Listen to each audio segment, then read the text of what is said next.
बिस्मिल्लाहिर्रहमानिर्रहीम, अस्सलामुअलैकुम and very good morning. Good morning public में आपको खुश आमदीद कहूँगी। मैं हूँ अर्मिला हसन। उम्मीद करते हैं आप बिल्कुल ठीक ठाक होंगे, आपकी सुबह अच्छी हुई होगी। आज ये जो वेदर है बिलाखिर, जो मैं दूसरों को एहतियात का कह रही थी कि एहतियात करें, स्मॉग में बाहर ना निकलें, मौसम की जो ट्रांजिशन हो रही है समर इफ़ेक्ट कर रही है। आज मैं ख़ुद बड़ी डाउन हूँ, अंडर द वेदर, ये सारी जो चीज़ें चल रही हैं मेरे पे। आज मैंने चले मेरा जो शानदा भी आ गया है।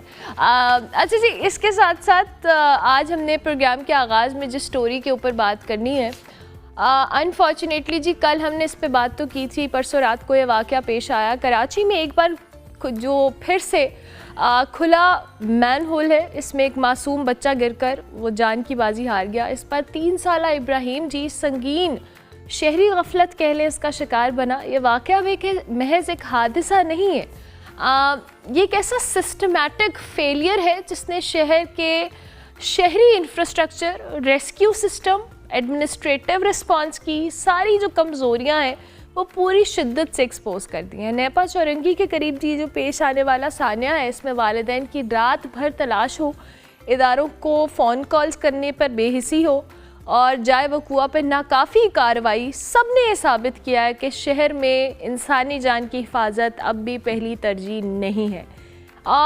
एक तो ये अफसोसनाक वाक़या, लेकिन उससे ज़्यादा अफसोसनाक बात यह है कि एक बच्चे की का जान से चले जाना, उसके बाद भी संजीदा इस्लाहात की बजाय जो सियासी जमातें हैं, एडमिनिस्ट्रेटर्स हैं, वो एक दूसरे पर इल्ज़ाम तराशी कर रहे हैं। वो शहर है जहाँ कम अज़ कम 20 अफराद खुले मैन होल्स हों, नालों में गिरकर जान से हाथ धो बैठे हैं, मगर ज़िम्मेदारी अब तक किसी एक दरवाजे पर नहीं रुकी। हुकूमती नुमाइंदे हों, मेयर ऑफिस हो, अपोजिशन जमातें हों, सब एक दूसरे पे गफलत की, नाअहली की और सियासत चमकाने के इल्ज़ामात लगा रही है। कल ये जो आप फुटेज देख रहे हैं, मुर्तज़ा वहाब साहब ने जो मेयर कराची है, इन्होंने एक प्रेस कॉन्फ्रेंस की थी।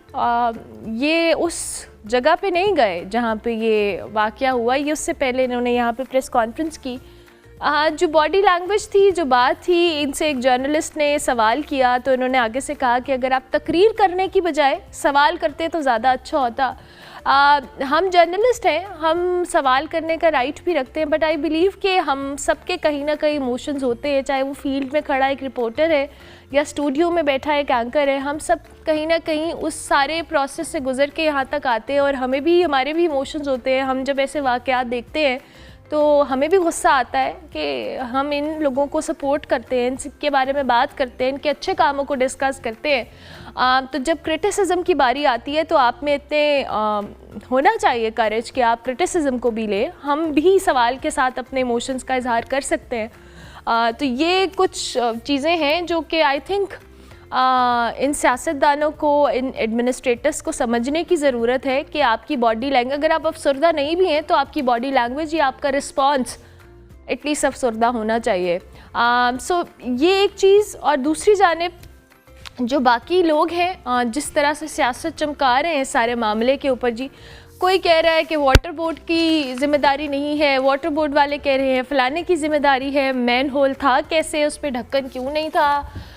ये सवालात, ये discussions, I am not sure कि ये कितनी इम्पॉर्टेंट है इस वक्त जब एक 3 साला बच्चा जो कि अपने वालिदैन की इकलौती औलाद थी, उनकी आंखों के सामने इस होल के, मैन होल के अंदर गिरा और वो मिला नहीं। और उसके बाद जो वहाँ पर मौजूद लोग थे, ये फुटेजेस, ये जो सोशल मीडिया पे आप देख रहे हैं, ये इर्द गिर्द के लोग पैसे इकट्ठे करके वहाँ रेस्क्यू करने के लिए अपनी मदद आपके तहत ये पैसे इकट्ठे किए जा रहे हैं ताकि वालिदैन जो है या उसकी जो फैमिली है उस बच्चे को रेस्क्यू कर सके।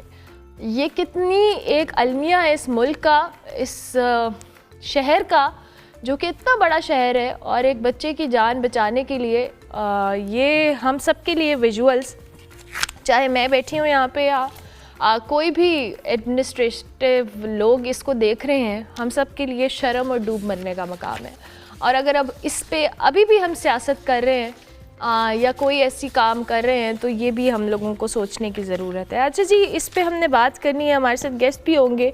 आलमगीर खान साहब हमारे साथ मौजूद हैं, बानी फिक्सेट है, रहनुमा तहरीक इंसाफ भी, उनको खुश आमदीद कहेंगे। Thank you very much Alamgir Khan साहब, बहुत शुक्रिया आपके वक्त का।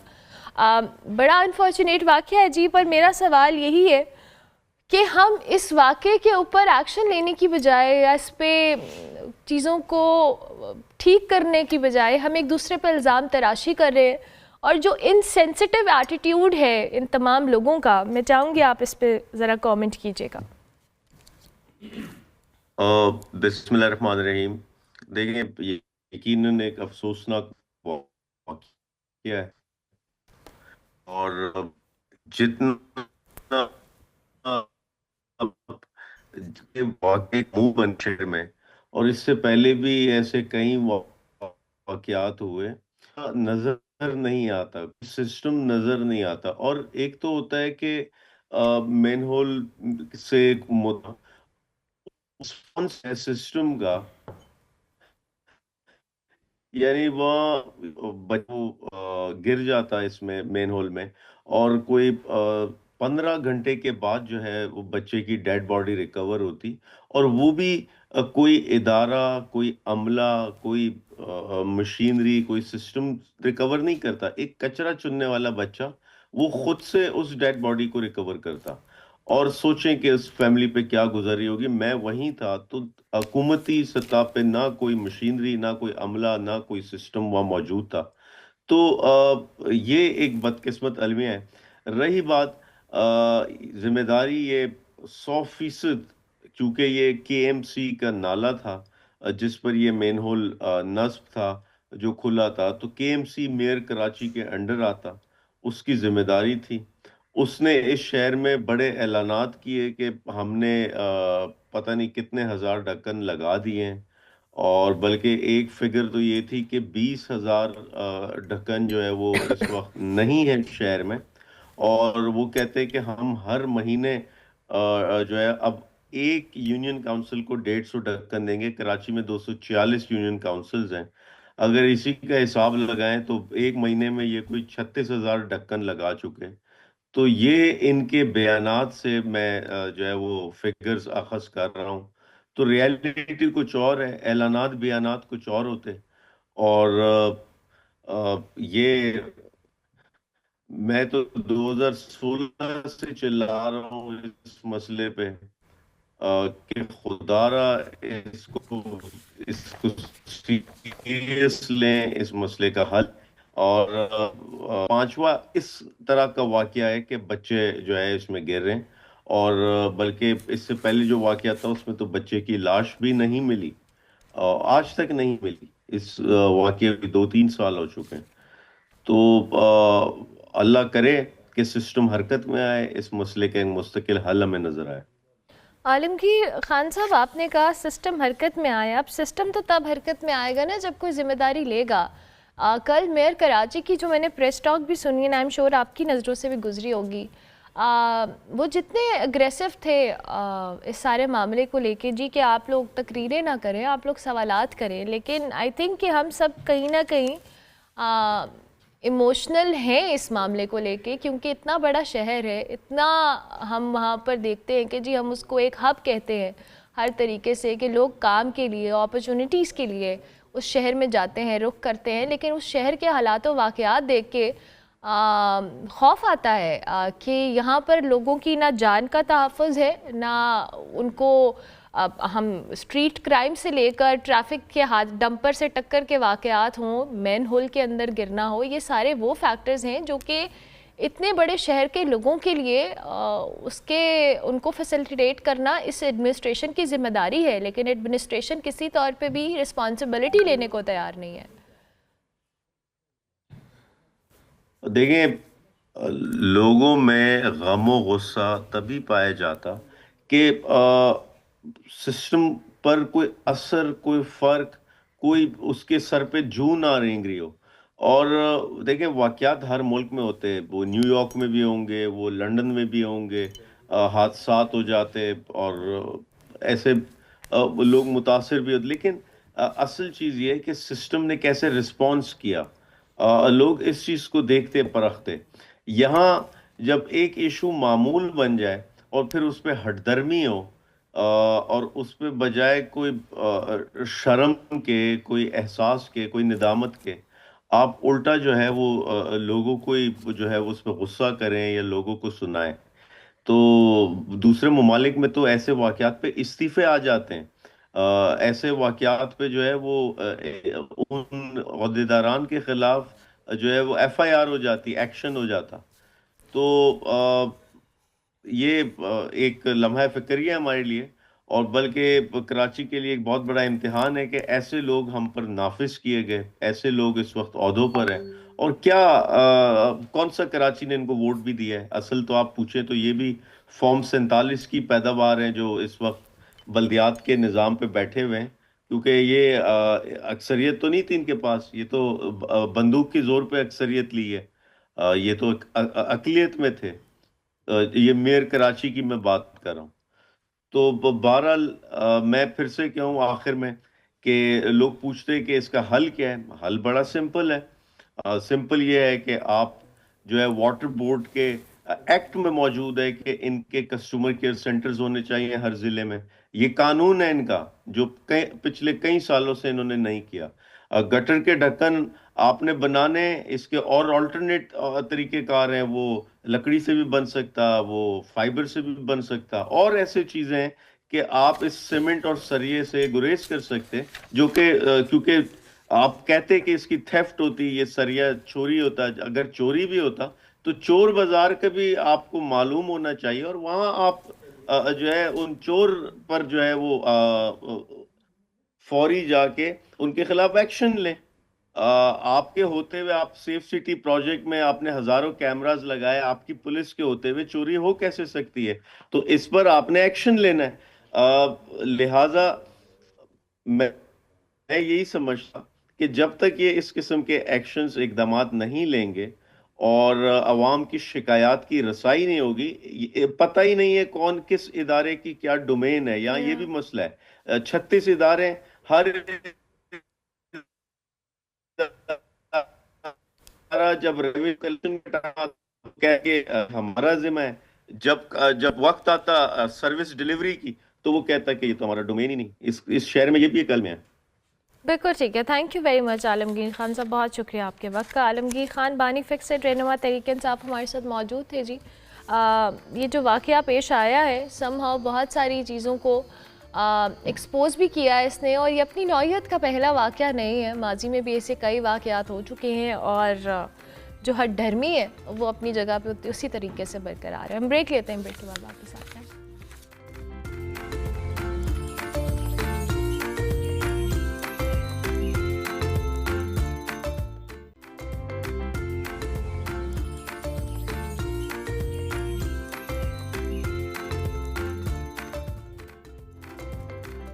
Welcome back to good morning public जी। ब्रेक के बाद वापस आ गए। हाल ही में पाकिस्तान के बड़े एयरपोर्ट्स, खुसूसन अगर लाहौर एयरपोर्ट की बात की जाए, तो इससे मुसाफिरों की ऑफ लोडिंग के वाक़यात में इजाफा आया हुआ है।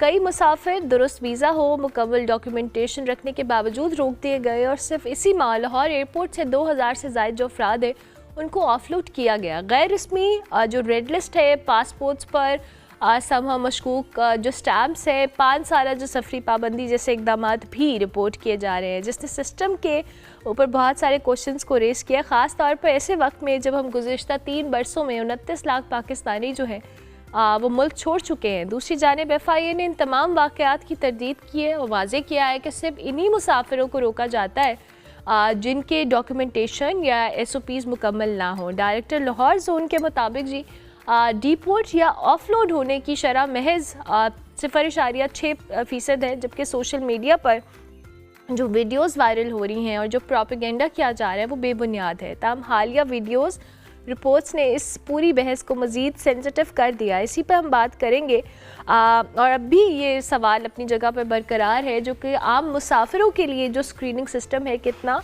शफाफ और काबिल भरोसा है। इस वक्त हमारे साथ जो हमारे गेस्ट मौजूद हैं, ज़ियाउल इस्लाम साहब मौजूद हैं, साबिक director law FIA headquarter Pakistan. Thank you very much sir, बहुत शुक्रिया आपके वक्त का। सर सोशल मीडिया पे भी हम कुछ दिनों से बहुत सारी चीज़ें देख रहे हैं। जी। मैं चाहूँगी थोड़ा सा आप इसको आइडेंटिफाई भी करें हमारे देखने वालों के लिए। बिस्मिल्लाहिर्रहमानिर्रहीम। कुछ अर्से पहले तक 2 और 3 ईयर्स बैक अगर हम देखें तो इलीगल रूट से जो पैसेंजर पाकिस्तानी जाया करते थे और बाद में डिंकीज़ के ज़रिए और जो बॉर्डर क्रॉसिंग में बेतहाशा इंसिडेंट्स हुए, ग्रीक का हुआ, लीबियन बॉर्डर्स पे हुआ जब गश्ती में फायरिंग करके और बाकायदा तौर पे कैजुअल्टीज़ हुई पाकिस्तानीज़ की, वो सब जाया करते थे इलीगल रूट्स पे। अब उस इलीगल रूट पे जो ईरान का, ताफ्तान का और दूसरे डिंकीज़ के ज़रिए जो ग्वादर से और दूसरे स्टीमर्स के ज़रिए आगे जाया करते थे, उसको कर्टेल किया गवर्नमेंट ने, काफ़ी हद तक उसको किया। और जो डिपोर्ट होते थे उनको वो एमरजेंसी पासपोर्ट्स पर आया करते थे और उनको बाकायदा तौर पर एंटर करके उनको 5 ईयर की कंडीशन लगा दी गई थी कि 5 साल तक वो पाकिस्तान से बाहर नहीं जा सकते किसी भी पासपोर्ट लेकर।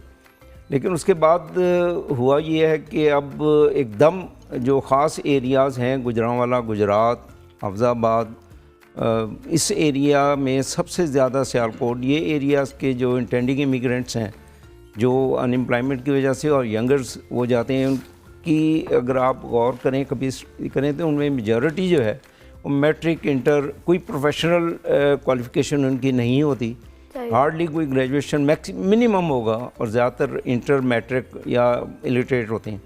ये लोग पहले एजेंटों के ज़रिए, एक माफिया है जो कि उन एजेंट्स के जो लिंक हैं, जो ख़ुद भी बाहर बैठे हुए हैं, लीबिया में भी हैं, ईरान में भी हैं और दूसरे ममालिक में, एक नेटवर्क बना हुआ है। उसके रेफरेंस से फिर इनको मोटिवेट किया जाता है कि जी आप विज़िट वीज़ा लें। विज़िट वीज़े को भी ये जो एजेंट्स हैं, उन्हीं एजेंट्स के ज़रिए विज़िट वीज़ाज़ लेते हैं।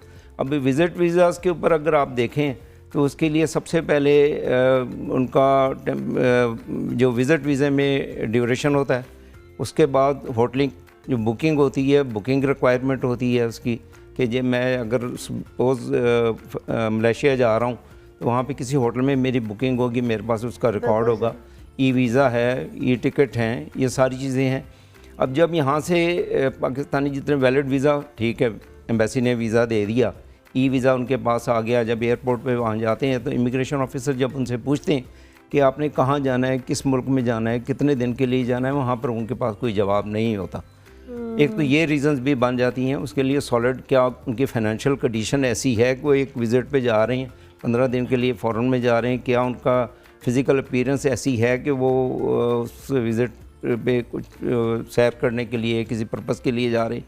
मुख्तलिफ़ क्राइटेरियाज़ हैं जिसमें अक्सरियत फुलफिल नहीं करती, इसलिए उनको कर देते हैं। दूसरा साथ में एक ये भी है कि जब आप वीज़ा लेके जाएंगे तो उसकी अगर एम्प्लॉयमेंट वीज़ाज़ हैं, एम्प्लॉयमेंट वीज़ाज़ के लिए प्रोटेक्टर ऑफ इमिग्रेंट होना चाहिए, जॉब ऑफ़र लेटर होता है, एक्सेप्टेंस लेटर होता है, कॉन्ट्रैक्ट होता है, उसमें लिखा हुआ होगा किस स्पेसिफिकेशन या किस जॉब के लिए जा रहे हैं। अगर मैं एक इंजीनियर हूँ तो मैं इंजीनियरिंग की जॉब के लिए जाऊँगा, मैं किसी लेबर की सीट के लिए नहीं जाऊंगा। अगर कोई सुपरवाइज़र है तो सुपरवाइज़र की सीट के लिए उसने जाना है। जब उसको वो इमिग्रेशन काउंटर पे आता है तो उससे पूछा जाता है आपने क्या करना है, किस चीज़ का वीज़ा है, तो वो बिल्कुल उसको नहीं पता होता कि मेरा वीज़ा किस चीज़ का है, मैंने क्या है, क्या मेरा एक्सपीरियंस है। उसने फेक डॉक्यूमेंट बनवाए हुए होते हैं। पाकिस्तान में अनफॉर्चुनेटली एजेंट्स माफिया इतना स्ट्रॉन्ग है कि वो उनको पिछले 10 साल का एक्सपीरियंस वीज़ा भी बना देगा, एक्सपीरियंस डॉक्यूमेंट भी बना देगा, लेटर बने हुए होंगे जिसकी बेस पे उसने वीज़ा लिया हुआ है। ये चीज़ें हैं जो, लेकिन साथ साथ सॉरी सर मैं आपको इंटरप्ट कर रही हूँ। अब ये तो आपने बात की है कि हमारे यहाँ माफिया स्ट्रॉन्ग है, जाहिर है।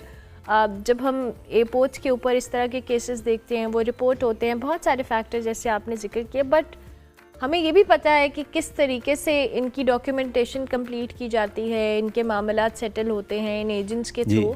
तो हम उस चीज़ को आइडेंटिफाई करके एड्रेस क्यों नहीं करते इन द फर्स्ट फेज? अब देखिए एयरपोर्ट पे एक इफ़ेक्ट है कि अब जो मौजूदा सेटअप है FIA हेडक्वार्टर का और मिनिस्ट्री का, वह ये है कि अगर कोई अगर विज़िट वीज़े पे गया है और वहाँ से उसने फर्दर उस एजेंट के ज़रिए किसी यूरोपियन कंट्री में, किसी भी कंट्री में जाता है और वहाँ से वो डिपोर्ट हो जाता है ड्यू टू फेक डॉक्यूमेंट या फेक वीज़ा। अब उसको ईरान से जाएगा तो आगे दुबई से जाता है या किसी और कंट्री से जाता है, तो वहाँ से उसको फेक वीज़ा लगा हुआ होता है, वो डिपोर्ट होता है। तो उस पर जब वो वापस डिपोर्ट होता है तो मिनिस्ट्री और FIA हेडक्वार्टर जो है, जो काउंटर यूज़र होगा FIA का, जिसने एंट्री की होगी उस पासपोर्ट की और डॉक्यूमेंट्स की, उसके बाद जो गेट पे जो फाइनल पासिंग ऑफिसर होता है वो और शिफ्ट इंचार्ज, ये इमीडिएटली सस्पेंड कर दिए जाते हैं।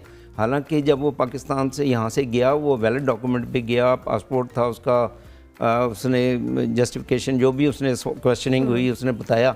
अब इस खौफ से फिर जो FIA इमिग्रेशन के ऑफिसर्स हैं उन्होंने ये कहा कि जब इतने बल्क में सस्पेंशन हो रही है, टर्मिनेशन हो रही है, तो उस रेफरेंस से फिर उन्होंने हर बंदे को जो भी इंटेंडिंग इमिग्रेंट है या इंटेंडिंग पैसेंजर्स है विज़िट के लिए जाता है, उसको उन्होंने ऑफलोड करना शुरू कर दिया।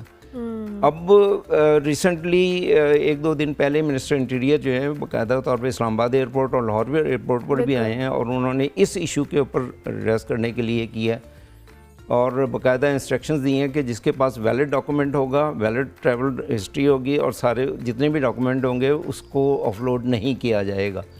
अब एक इंसिडेंट ये भी है कि एक ड्राइवर के एम्प्लॉयमेंट वीज़े पे जा रहा है, उसके ऊपर लाइसेंस नहीं है उसके पास पाकिस्तानी लाइसेंस नहीं है। कंडीशन ये है कि अगर आपके पास पाकिस्तान का वैलिड लाइसेंस है, उसकी बेस पे आपको इंटरनेशनल लाइसेंस जारी होगा। बिल्कुल ऐसा ही है। उसके पास लाइसेंस नहीं था लेकिन इंटरनेशनल लाइसेंस उसने जारी कराया हुआ था। वो किस तरह कराया, वो एजेंट्स की जो बात मिलती है उसके रेफरेंस से किया जाता है। लेकिन एक इजाज़त दें तो एक बात ये भी है कि अगर आप इस तरह से इन बल्क में ऑफलोड करेंगे तो जितने इस एरियाज़ के लोगों को एजेंट्स ने इतना ज़्यादा मोटिवेट किया हुआ होता है, अगर एक अटैम्प्ट में वो फेल हो जाता है तो उसको कहता है दूसरी अटैम्प्ट में, अगर उसका कोई कैजुअलिटी हो जाती है फैमिली में, वो कहते हैं कि जी आप दूसरा लड़का दें, हम उसको लेके जाएंगे। ये एक इस एरिया में एक ट्रेंड बना हुआ है और पिछले 20 से 25 साल से ये काम इसी एरिया में सबसे ज़्यादा इंटेंडिंग इमिग्रेंट्स हैं। अब अगर हम यहाँ एयरपोर्ट पे विज़िट को ब्लाइंडली हम बग़ैर इतना विजिलेंट हुए या हमारी प्रॉपर अवेयरनेस भी नहीं है, उसके ऊपर हम इनको ऑफलोड किए जाएं तो इनका फिर वो इलीगल रूट्स पे जाना शुरू कर देंगे, जो कि पहले होता रहा है। इन एजेंट्स ने जाना है, फिर वही कैजुअलिटीज़ होंगी, डिंकीज़ के ज़रिए जाएंगे। ये है, लेकिन जो रिक्वायरमेंट है वो ये है कि FIA ऑफिसर्स को बाकायदा तौर पर मोटिवेट किया जाए कि वो एक अवेयरनेस से उनकी हर वीज़ा के रिक्वायरमेंट्स के रेफरेंस से उस कंट्री के मुतालिक अवेयरनेस हो।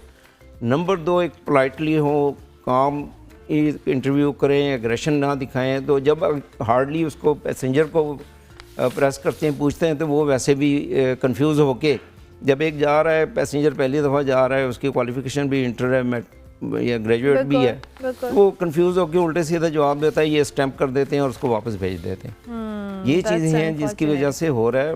नो डाउट पिछले 6 माह में जो सोशल मीडिया पे कि जी 30,000 मोर देन 30,000 नहीं है, जो 18,000 एंड समथिंग हैं जो ऑफलोड किए गए हैं कराची, लाहौर, इस्लामाबाद, मुल्तान और फैसलाबाद, जो एयरपोर्ट जहाँ से इंटरनेशनल फ़्लाइट्स जा रही हैं वहाँ पे किए गए हैं, नो डाउट किए गए हैं। Thank you very much sir, बहुत शुक्रिया आपके वक्त का। और ये जो ऑफलोडिंग वाला वाक़यात है, इसके ऊपर जो कि हमारे साथ गेस्ट भी मौजूद थे, उन्होंने बताया कि क्या वजूहात है कि लोगों को ऑफलोड किया जा रहा है, लेकिन उससे पहले वो जो माफिया इन सारे सिस्टम को चला रहा है उसको भी एड्रेस करने की समहाउ ज़रूरत है। जो लोगों को जाली डॉक्यूमेंटेशन हो या फेक डॉक्यूमेंटेशन के थ्रू उनको बाहर भेजने की कोशिश करते हैं। ब्रेक लेते हैं, ब्रेक के बाद वापस आते हैं। Thank you.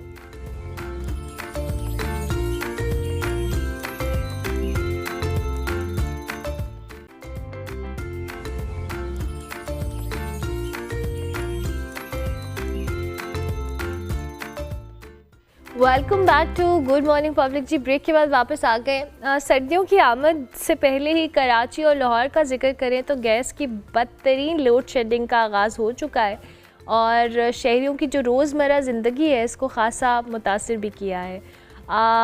बहुत सारे लोग जो है सिलेंडर्स और लकड़ियों के ज़रिए अपनी जो गैस की ज़रूरत है उसको पूरा कर रहे हैं और उसका सहारा लेने पे मजबूर हैं। बट एक बात है, गैस आए ना आए बिल बाकायदगी से मिल रहे हैं और जो गैस की अदम फरामी है इसने शहरियों की जो बुनियादी ज़रूरियात तक रसाई है उसको भी रोक दिया है, जिससे घरों के सिस्टम ज़ाहिर मुतासिर होते हैं। लाहौर में भी जी सर्दी के आगाज़ के साथ ही कई इलाकों में गैस ना आने की शिकायत मौसूल हो रही हैं और जहाँ पर आ रही है वहाँ पर प्रेशर बहुत लो है।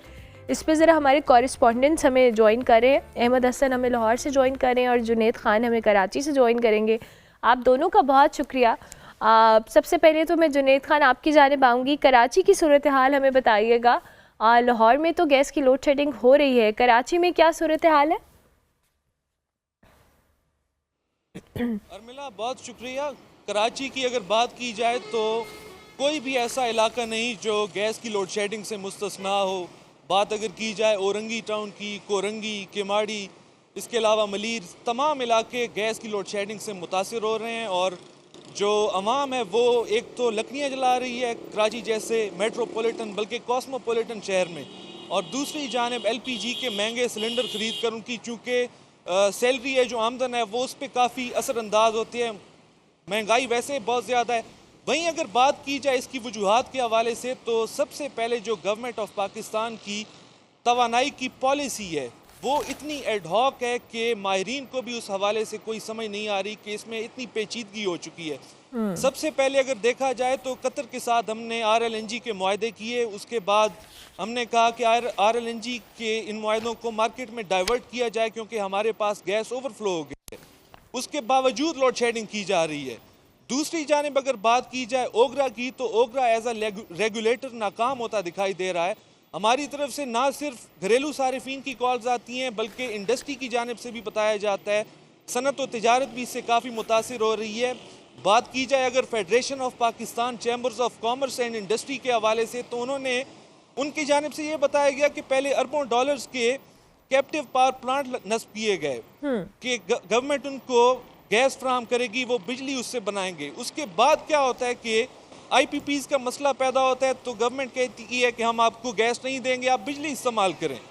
तो उसके बाद कराची चैम्बर ऑफ कॉमर्स की जानिब से ये शिकवा किया जा रहा है कि SSGC के जो उनको बिल मौसूल हो रहे हैं उनका कोई अता पता नहीं है कि उनका क्या प्रोसीजर है उनको उनके बिल बनाने का, क्योंकि एक जानिब लेवी चार्ज की जा रही है, ऊपर सेल्स टैक्स भेजा जा रहा है। इस तरह की कई ऐसी एनॉमलीज हैं जिसकी वजह से ना सिर्फ जो घरेलू सारिफीन है बल्कि इंडस्ट्री भी परेशान है। इस्लामाबाद में all Pakistan textile mills association की जानिब से भी कंसर्न का इजहार किया गया था। दूसरी जानिब अगर देखा जाए पॉलिटिकल रेट्रिक इतनी ज़्यादा है कि एक पॉलिटिकल फैक्शन है तो वो दूसरे को हिट कर रहा होता है, लेकिन मेजर जो स्टेक है तवानाई पॉलिसी के हवाले से कोई ऐसी तवील मुद्दती पॉलिसी मुरतब नहीं की जाती जिसकी वजह से इस तरह के मसाइल देखने में आते हैं। और कराची की अगर लोकली बात की जाए तो कराची की जो बल्दियाती सियासत है, लोकल बॉडीज़ की जो आपस की पॉलिटिक्स है, उसकी वजह से भी घरेलू सारिफीन काफ़ी परेशान हो रहे हैं।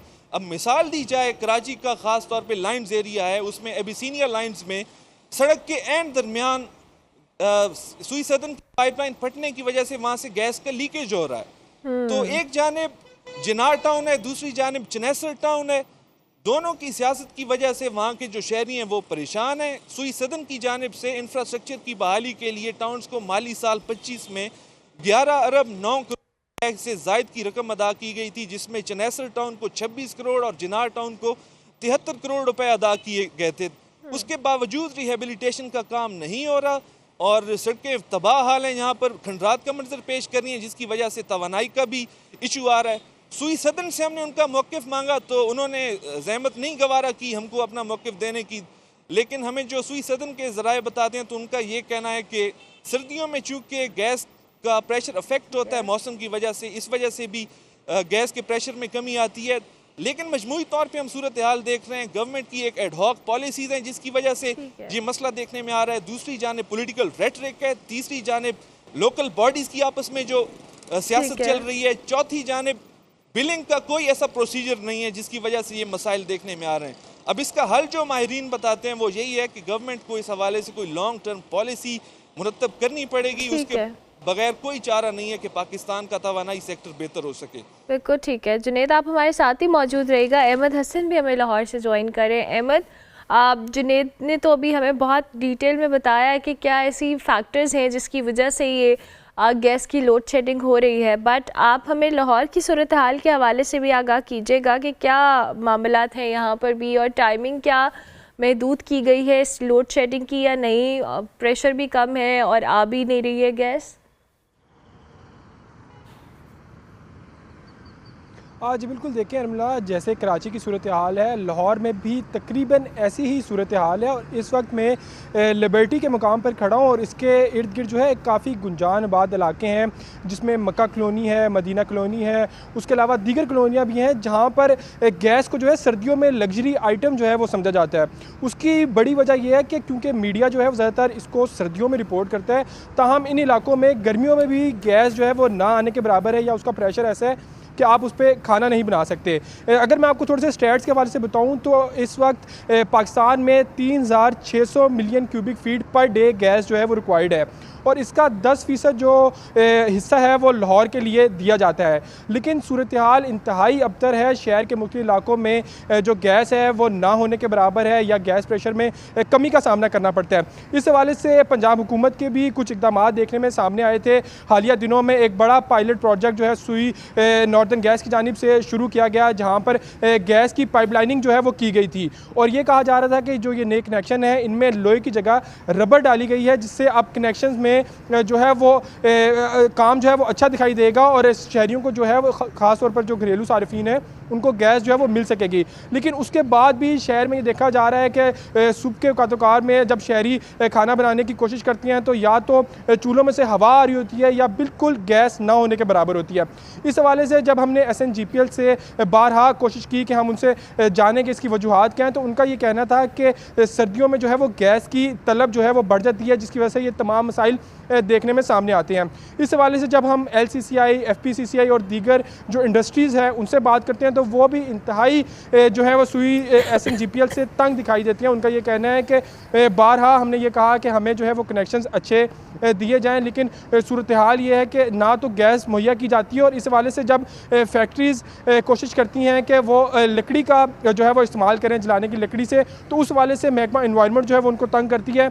और लाहौर में यही सूरत हाल है कि शहर हों या इंडस्ट्रीज़ हों, वहाँ पर यही मसला देखने में सामने आता है कि गैस ना होने के बराबर है। और अगर हम बात करें सार्फिन की बिल के हवाले से, तो वो बिल कहते हैं कि रेगुलर आ रहा है, 1200 से लेकर 1800 तक जो है वो बिल आ रहा है, जबकि जो LNG या LPG के हवाले से अगर बात करें तो उनकी कीमतों में भी इजाफा देखने में आ रहा है। शहर के मुख्य इलाकों में तकरीबन 300 से 320 और 350 के दरमियान जो है वो गैस फ़रोख्त की जा रही है।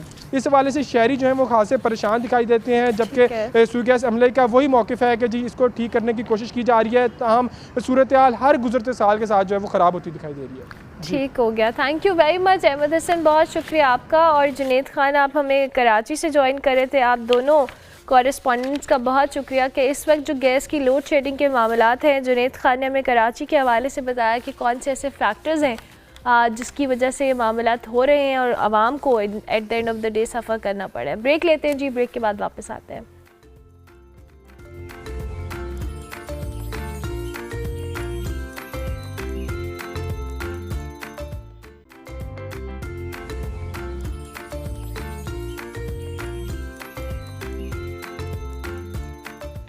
Welcome back to good morning public जी। ब्रेक के बाद वापस आ गए। लाहौर में ट्रैफिक कानून की जो खिलाफ वर्जियाँ हैं उसके ख़िलाफ़ भरपूर क्रैकडाउन जारी है, जिसका मकसद यही है कि शहरियों को महफूज सफ़र हो, उसकी फराहमी हो, सड़कों पर जो एक रूल्स एंड रेगुलेशंस या नज़्म ज़ब्त का जो सिस्टम है उसको बेहतर बनाना है। वज़ीर आला पंजाब मरीम नवाज़ के जदीद जो ट्रैफिक सिस्टम के विजन के तहत पुलिस मुसलसल कार्रवाइयाँ कर रही है जी, जिसमें गुज़िश्ता चंद दिनों में हज़ारों की तादाद में चालान हो, मुकदमात हों, गिरफ्तारियाँ हो चुकी हैं।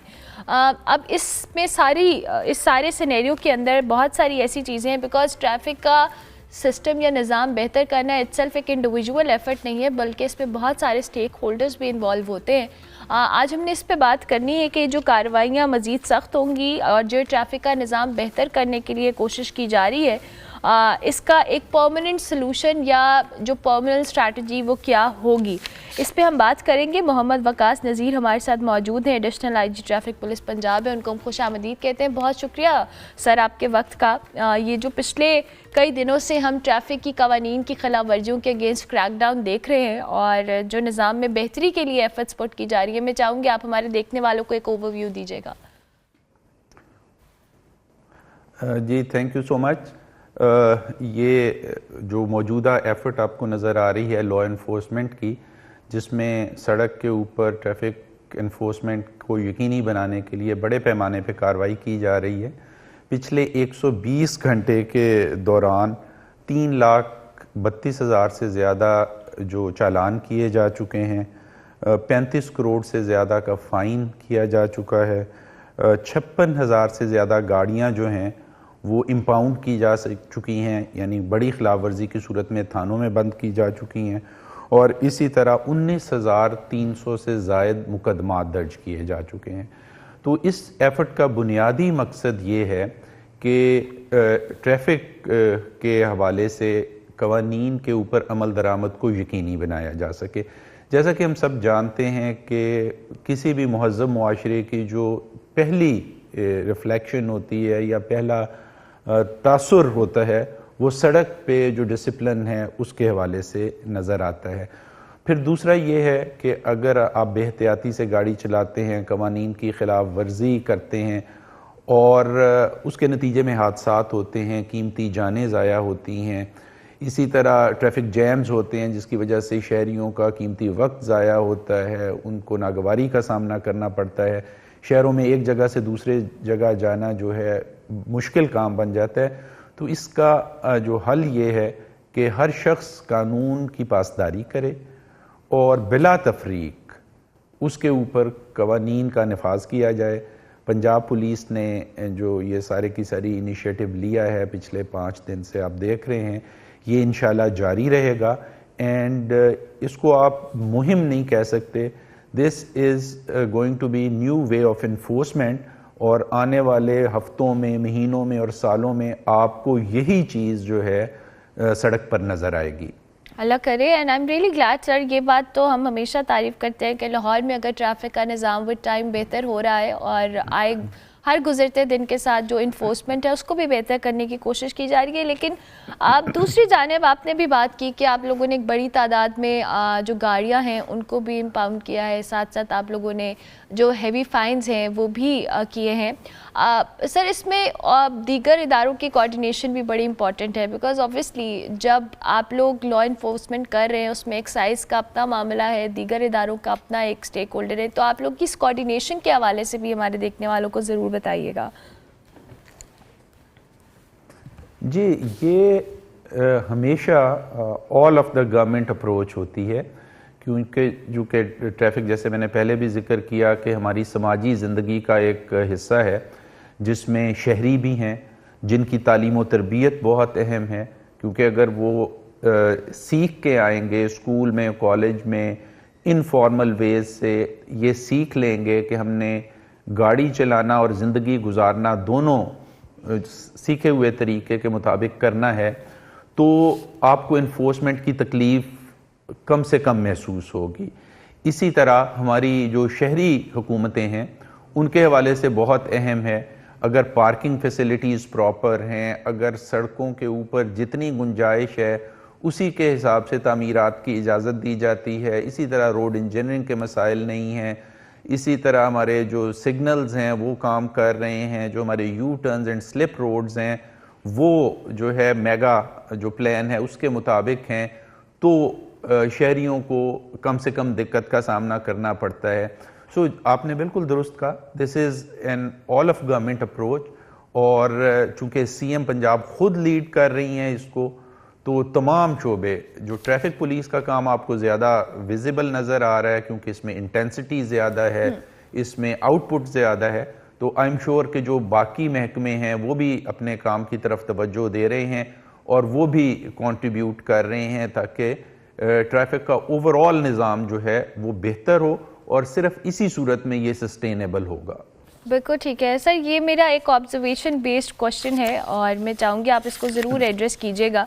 हम रोड्स के ऊपर जो लॉ इन्फोर्समेंट है वो तो बड़े अच्छे तरीके से ऑब्ज़र्व देख रहे हैं, हेलमेट पहनना, सीट बेल्ट पहनना, जो आपने इस तरह की कोई भी वायलेशन नहीं करनी, बट बहुत सारे लोग ऐसा कंप्लेन करते हुए नज़र आते हैं सोशल मीडिया के ऊपर भी कि जो चीज़ें ट्रैफिक की कवानीन की खिलाफ वर्जी के ज़ुमरे में आती हैं, हेलमेट का इस्तेमाल अगर आप नहीं करें तो बहुत सारे बाइकर हजरात ये कंप्लेन कर रहे होते हैं जी कि हेलमेट मार्केट में अगर पहले 2000 रुपये का था तो अब 5000 रुपये का मिल रहा है, उनके लिए वो अफोर्ड करना बड़ा मुश्किल है। इसी तरह यू टर्न्स के ऊपर एक बहुत बड़ी तादाद में वॉयलेशन होती हुई हमें नज़र आती है। ये मेरी एक पर्सनल ऑब्जर्वेशन है, आई एम श्योर आप इसको बेहतर तौर पे एड्रेस कर सकते हैं कि बाइकर हजरात यू टर्न पे जो वन वे आते हैं उससे बड़ी डिफ़िकल्टी होती है बहुत सारे लोगों को।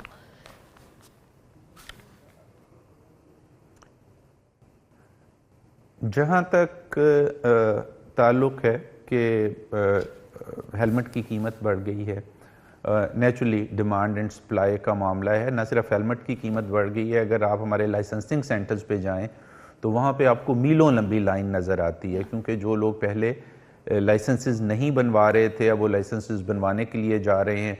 पहले अगर हमारा जो वेटिंग टाइम लाइसेंसिंग सेंटर के ऊपर 10 से 15 मिनट था तो अब वो 40 से 45 मिनट हो गया है। लेकिन ये एक वक्ती किस्म का प्रॉब्लम है और with the passage of time जो है आपकी सप्लाई एंड डिमांड जो है वो सेटल हो जाएगी।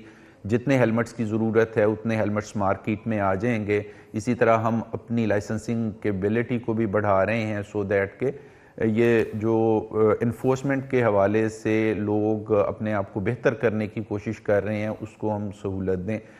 दूसरा जो मामला आपने कहा वो उसका जिक्र मैंने पहले सवाल के जवाब में भी किया कि जो रोड इंजीनियरिंग है it is very very important.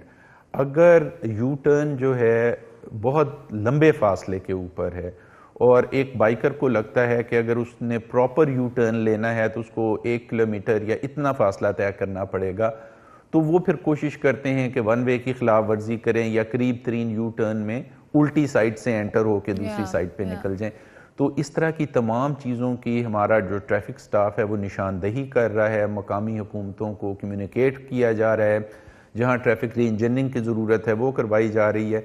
और जैसे मैंने आपको कहा कि कानून की पाबंदी कभी भी एक मुहिम के ज़रिए या एक कैंपेन के ज़रिए यकीनी नहीं बना सकती। It has to be a way of life.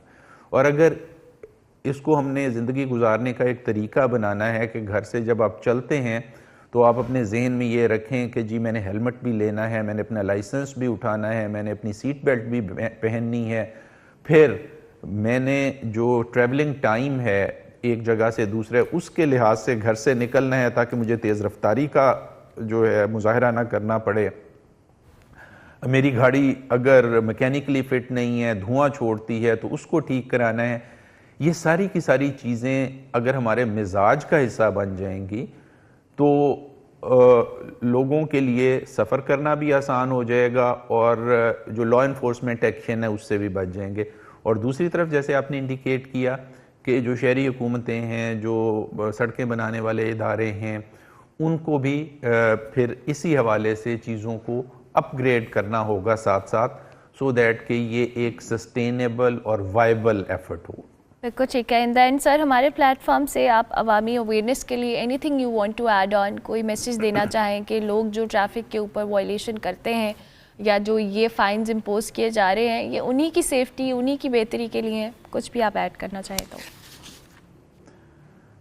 जी बहुत शुक्रिया जी।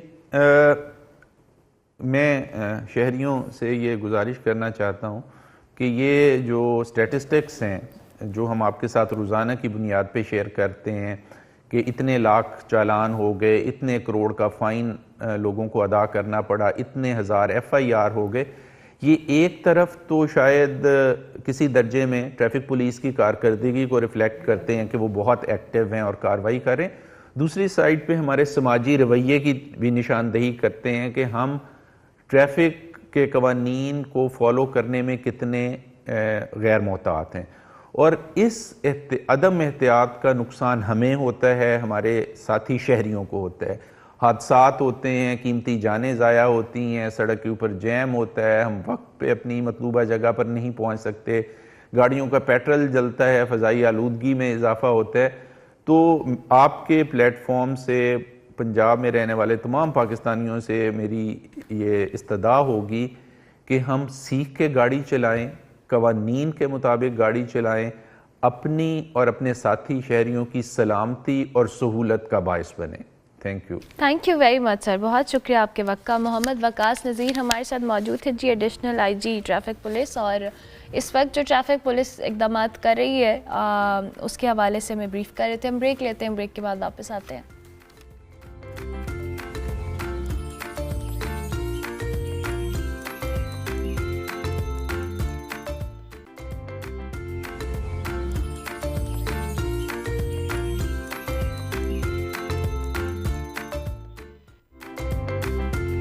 Welcome back to good morning public जी। ब्रेक के बाद वापस आ गए। अब हमारे साथ जो मेहमान हैं, इन्होंने पाकिस्तान को दिल से कबूल किया, इन्हें पाकिस्तान ने इतना मुतासिर किया कि इन्होंने इसको अपना घर बना लिया। बेलारूस से इनका ताल्लुक़ है जी। अलैना हमारे साथ मौजूद हैं।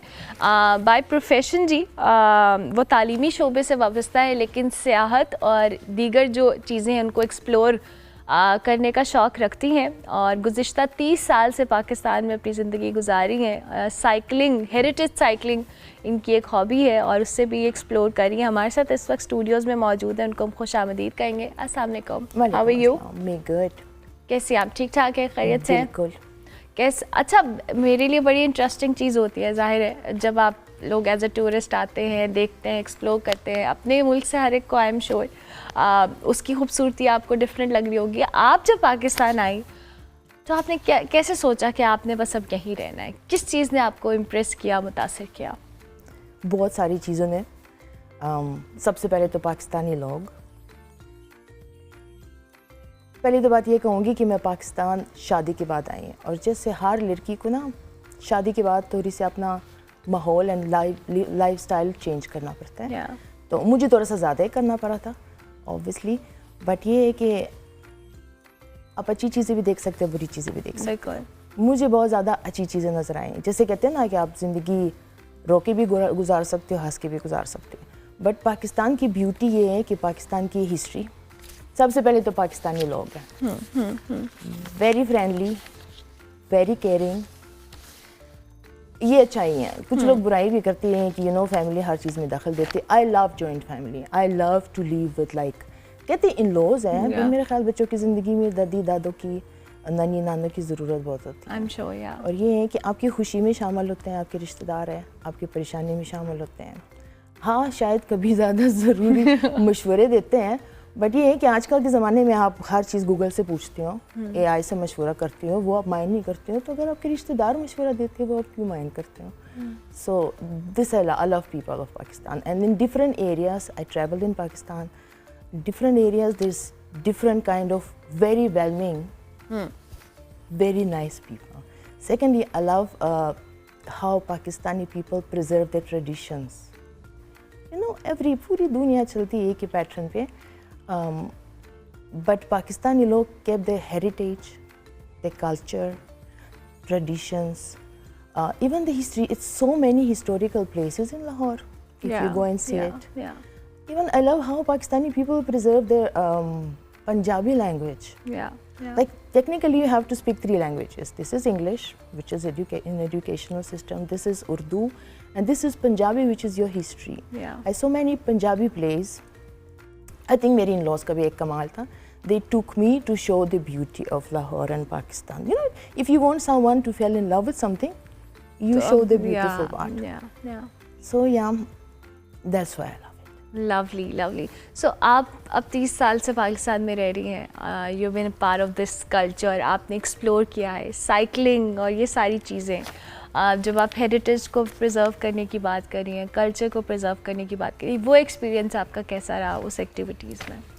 अच्छा, वो एक्टिविटीज़ हमारी शुरू हुई आई थिंक कोविड के बाद। You remember that very bad time, जब सारे जिम्स बंद है, स्विमिंग पूल्स बंद है, पार्क्स बंद है। आई थिंक लोग तब से साइकिलिंग करना शुरू किया था।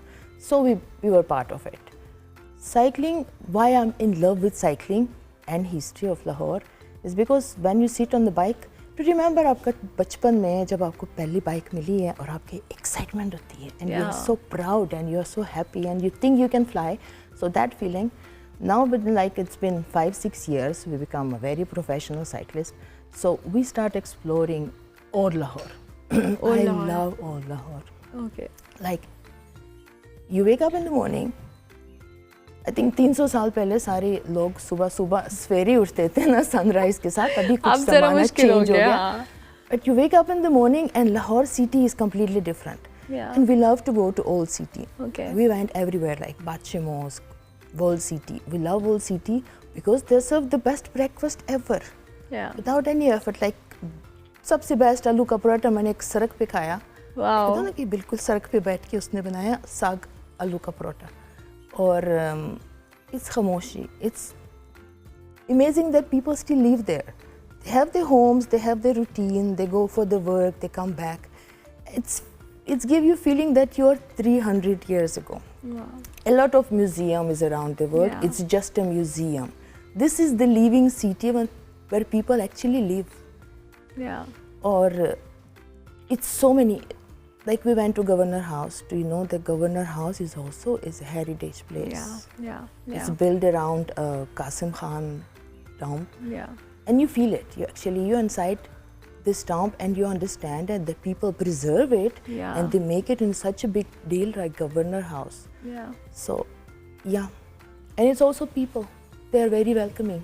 अच्छा, अब मुझे ये बताएं, जाहिर है अब जब वापस आप बेलारूस से चूँकि आपका ताल्लुक है, you do travel right? Yes, of course. सो कैसा लगता है वहाँ जाकर, और जब आप वापस आ रही होती है तो जाहिर है आपका तो अब ये घर है, शहर है, मुल्क है, आप यहाँ पे रहती होंगी, सो होम सिकनेस होती है? Are you talking about Belarus homesickness or No, no, Pakistan Pakistan homesick. Of course hoti hai. Yeah. That's for many years. Usually I go for a month or two. Okay. And I know the timeline that after 4 weeks I become so homesick. Then I'm telling my mom, I want to go home. And she's saying, this is your home. And I'm saying, no, that is my home. This is the place like Yeah. I feel comfortable. Lovely lovely. So अब language सीखना, ये सारा process एक नए शहर पे, अब तो it's been 30 years for you, but still आप इतनी उर्दू अच्छी बोल रही है. जब आप आई थी, हाउ लॉन्ग, कितना टाइम लगा आपको सीखने में लैंग्वेज और सारी चीज़ें? ये क्वेश्चन बहुत सारे लोग पूछते हैं मेरे से कि कितना टाइम लगा. Obviously टाइम ज़्यादा लगा. I took it gradually. I start speaking very टूटा पुटा टूटी पुटी Urdu. But I tried. Yeah. And I was proud of myself. That's the best part.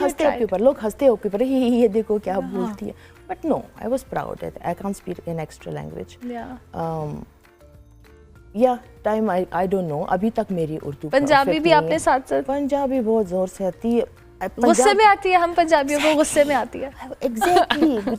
I think Punjabi is very expressive language. When you want to express extra feelings, फिर पंजाबी बहुत जोर से. फिर हाँ, गुस्से में आती है. हम तो जब बहुत गुस्से में हो, अग्रेशन हो, फिर पंजाबी ठक ठक निकलती है. So it was lovely having you on the show. Anything you want to say to Pakistani people? वैसे तो अब आप पाकिस्तानी ही हैं और आप यहीं पे रहती हैं, यहीं पे आपने अपना घर बनाया है और आपको बहुत सारी चीज़ों ने इम्प्रेस किया है. But I'm sure कि बहुत सारे लोग आपसे इंस्पिरेशन मिलेंगे. Anything you want to say? I want to say कि we have our cycling group. It's actually Critical Mass Lahore, but we have a wing of Super Girls. We are supergirls.pk on bikes. Every Saturday we do cycling ride जिसमें सिर्फ लड़कियाँ होती हैं. You know, this is Pakistan and this is also traditional. Sometimes girls feel more comfortable with only girls. So this is what we do. We explore Lahore. We go to the places. You know, these days आप Google map खोलते हो, even गाड़ी चला के you don't know the रास्ता. Do you remember that time जब Google map नहीं होता है और आप लोगों से पूछ के this is good for your, this is good for your brain, this is good for your confidence, this is good for your mental health और obviously physical. Whenever you feel sad and you know आजकल की technology के साथ you need to move. You need to check how much you move. Okay, they work out karo, exercise karo. You get on the bike, you ride with us every Saturday for like 1 hour. We're having breakfast from the different places. Even मुझे भी अभी पूरी जगह का नहीं पता. So yeah, we call it Saturday Girls Morning Out. Oh, lovely, lovely. So please check us on Instagram, supergirls.pk. If you want to join us, please DM us. आजकल you can contact us anytime. Lovely. Thank you very much. It was lovely having you on the show. लेना हमारे साथ मौजूद थी जी. अपना super girls जो biker morning out होती है उसके हवाले से बताई थी. हर सैटरडे को दे गो टू ओल्ड लाहौर और वहाँ पे नाश्ता करते हैं, एक्सप्लोर करते हैं। ऑल गर्ल्स ग्रुप है और ख़ुद तो ये बेलारूस से हैं लेकिन अब पाकिस्तान इनका घर है, इसको एंजॉय करिए। यहाँ के लोगों ने इनको इम्प्रेस किया है, हेरिटेज ने इम्प्रेस किया, आपकी मुलाकात करवाई। हम ब्रेक लेंगे, ब्रेक के बाद वापस आएंगे।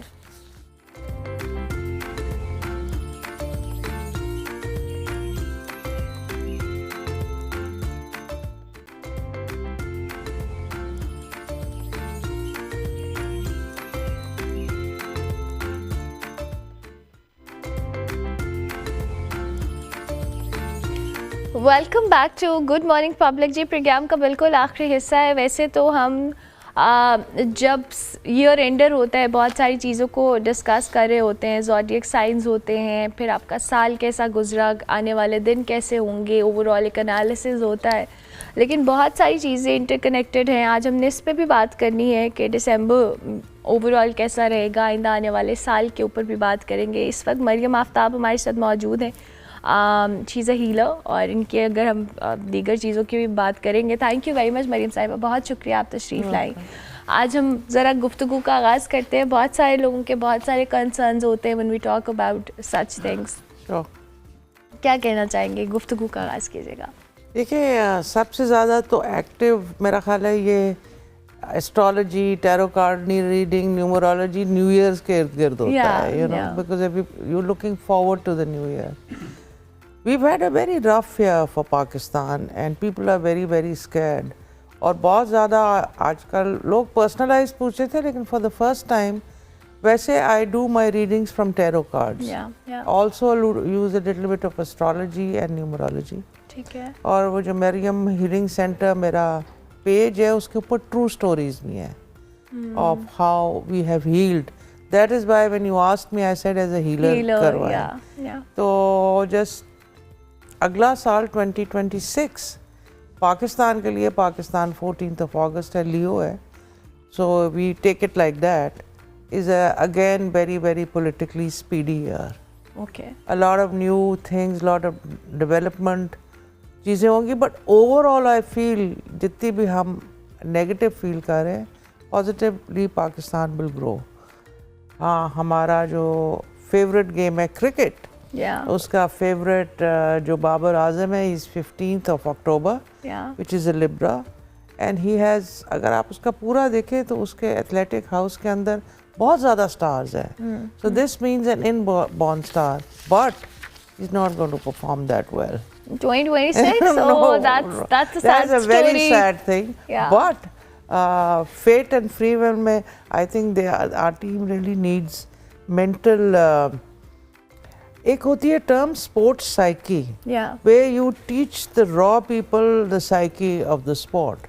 And our guys previously जितने भी वो होते थे raw उतने brilliant होते थे, लेकिन Babar Azam brilliant but performance nil है, and sometimes people say out of form, but जो उसका zodiac उसका जायचा नज़र आ रहा था, out of form तो है, but could be improved.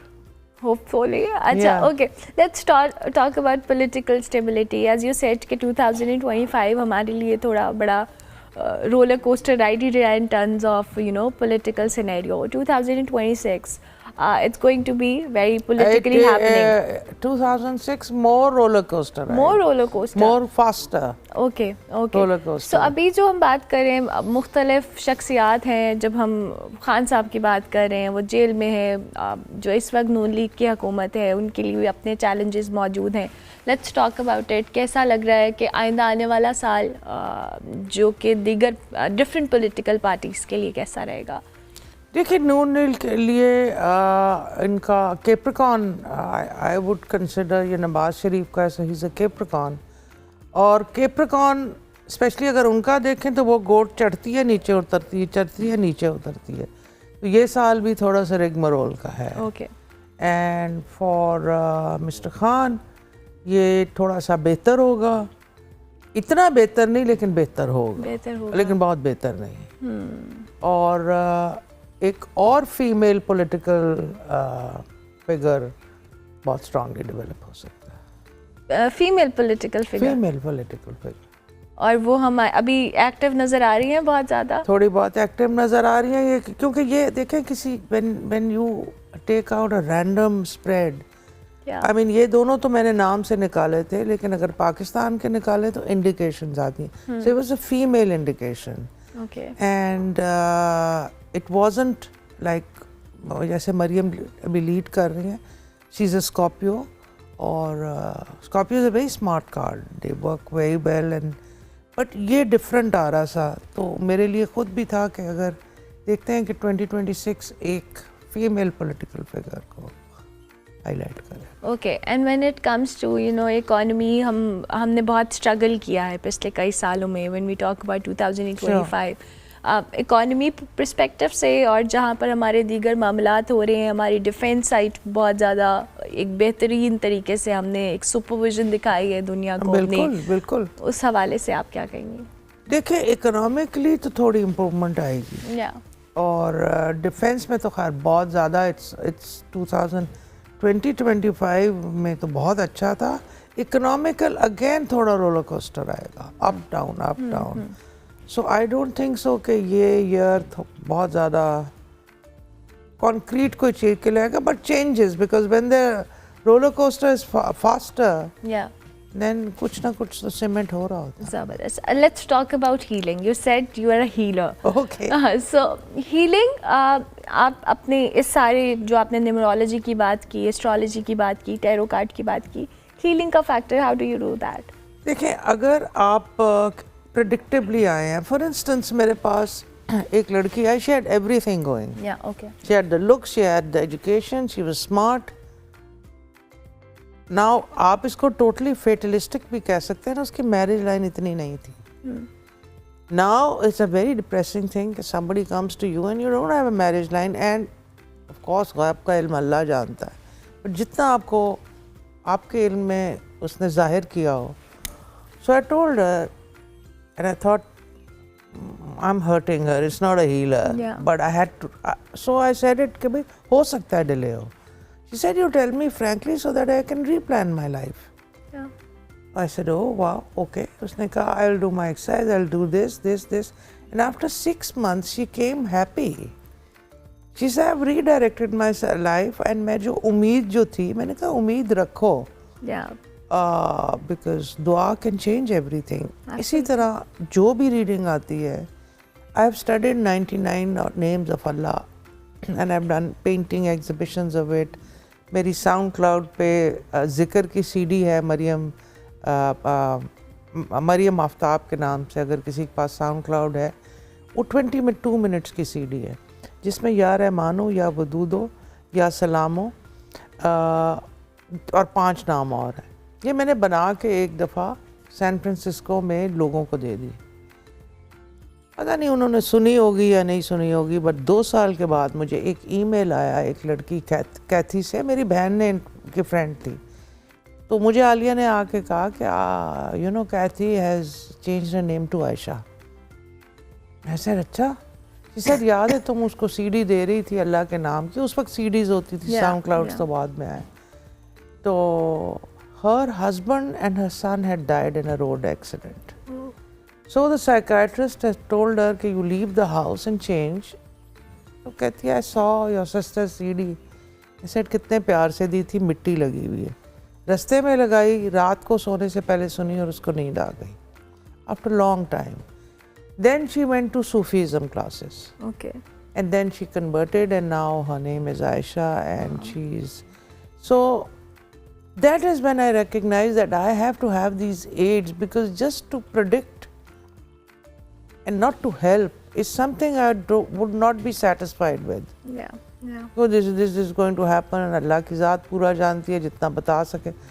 So that's when I thought कि no, I have to incorporate healing into it. Wow. So there's a book I've written called Journey of Insights. Journey of Insights. Okay. Yes, Journey of Insights, and it has true stories of an acid burn victim. Oh. Which was the most scariest, and the whole story is on my Facebook, Mariam Healing Center, when I worked with Didi Saab also. And we took her to Italy for treatment, and there we met Smile Again. So all these healings, first I couldn't understand, फिर आहिस्ता आहिस्ता समझ आई कि ये healing हो रही है, मुझे healing pattern पे लेके चलना है. फिर मैंने मरियम हीलिंग सेंटर को किया और अपने साथ और टीम भी रखी, like psychiatrist, psychologist. For instance somebody comes and वो आके कहते हैं कि यार नींद नहीं आ रही, डिप्रेशन हो रहा है, तो फिर वो एड भी दो। आप क्योंकि जब तक आपका माइंड ही है, अगर वो पॉजिटिवली जी सकता है तो वो पॉजिटिवली, तो इसीलिए ये जब मैं इस मरियम हीलिंग सेंटर की फेसबुक पे भी रील्स डालती हूँ तो वो हीलिंग के पॉइंट ऑफ व्यू से डालती हूँ, अल्लाह के नामों के पॉइंट ऑफ व्यू से डालती हूँ, वरना मैं सिर्फ कैप्रिकॉर्न स्टार्स भी बता सकती हैं। नहीं, स्टार्स का तो मेरा मंथली वीकली आता ही आता है, उसमें भी मैं अल्लाह के नाम और हीलिंग बताती हूँ, क्योंकि न्यूमरोलॉजी इस्लाम में अलाउड है। 99 नेम्स के भी हर एक के नंबर्स होते हैं जो नाम के साथ जाते हैं। So that is why I when you asked me how do you want to, आपने कैसे मुझे इंट्रोड्यूस कराना है, तब मैंने आपको कहा healer, because I had your introduction as an astrologer and no, you know, no, I am a tarot card reader and I have bought my tarot cards also. Wow. ये भी मैं लाई हुई हूँ ताकि ये मेरी फोर्स है, ग्राउंडिंग, और फिर मैंने आगे हीलिंग इसको एक्सपैंड किया, इसको एक्सपैंड किया। So these are the tarot cards. अगर आप हमें क्विकली टैरो कार्ड्स के हवाले से भी कुछ बताएं, क्योंकि बहुत सारे लोग इस चीज़ को अंडरस्टैंड करते हैं, कुछ लोगों का आइडिया कॉन्सेप्ट डिफरेंट होता है। सो आप थोड़ा सा अगर इसको क्या बताना चाह रहे हैं? एनीथिंग यू वांट, कि tarot cards how does they work, मतलब as a for the personality. या ये जो टैरो कार्ड्स हैं, ये वाले पर्टिकुलर द ईस्टर्न टैरो, वैसे तो राइडर कप और भी होते हैं, या इसमें डिफरेंट कार्ड्स के नंबर्स हैं। ठीक है। Now when you open the cards तो आपको न्यूमरोलॉजी से आप कैलकुलेट करते हो, एंड ऑफ कोर्स इनके सूट्स भी होते हैं, way you say this is for money card, this is for love card, this is for betrayal card, this is for a warning card. So when you make a whole thing, आप साथ साथ वहाँ बताते जाते हो, तो ये slightly predictive भी होते हैं। So astrology can be used when you ask the date of birth, you start, अगर किसी को डेट ऑफ बर्थ नहीं पता तो फिर न्यूमरोलॉजी यूज होती है विद नेम्स। बिकॉज मुझे याद है मैंने एक दफ़ा जब एक किताब, मैंने 3 किताबें लिखी हैं, जब फर्स्ट वाली लिखी तो मैंने MARYAM लिखा और मैंने सबको बुलाया, कोई भी नहीं आया। मैंने कहा वो इतनी बड़ी फ्लॉप हो गई। उसके बाद मैंने सारा हिसाब खुद किया, I should have done it earlier. तो MARYAM मैंने वो बुक लिखी, मैंने किसी को नहीं बुलाया। सो माय सेक्रेटरी सेड ये बुक लिख के अलमारी में रख दूं। मैंने कहा अलमारी में रख दो। अब मैं कार्ड निकालूं, वो अच्छे आए। 6 महीने गुजर गए, उसने कहा जी उनको, मैंने कहा रोज़ सफाई कर दिया करो, मिट्टी पड़ गई। One day she came and she said, you know madam इधर आए, मैंने टैरो सोसाइटी में एनरोल कराया था, आपको जापान से ईमेल आई है। So I read the email and they said we are interested in translating your card. So can you come up to Osaka, उधर जगह है, and we will repackage it. It is selling there now. Wow. With why I called the whole world and literally no one came. And the next And time, when I had that with an eye, I packed them in. Although I believe in proactive things, I feel, I mean, you just can't be fatalistic and sitting, but this is what amazed me.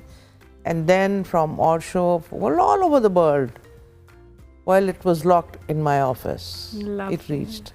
Zabardast. So, something which has to go, Rose. Thank you very much, बहुत शुक्रिया कि आप तशरीफ़ लाई। मरियम आफ्ताब हमारे साथ मौजूद थी जी, healer है, और अपनी इस जर्नी के हवाले से शेयर करी थी। आई होप कि बहुत सारी चीज़ें हम सब की अंडरस्टैंडिंग, वैसे तो गैब का इल्म अल्लाह ताला ही जानते हैं, but I think with time ये चीज़ें आपको कहीं ना कहीं गाइडेंस प्रोवाइड कर देती है। प्रोग्राम का वक्त ख़त्म हुआ, इंशाल्लाह मेरी आपसे मुलाकात होगी कल। फीडबैक हमारे सोशल मीडिया हैंडल्स पे लाजमी दीजिएगा। कल तक के लिए मेरी तरफ से अल्लाह हाफ़िज़।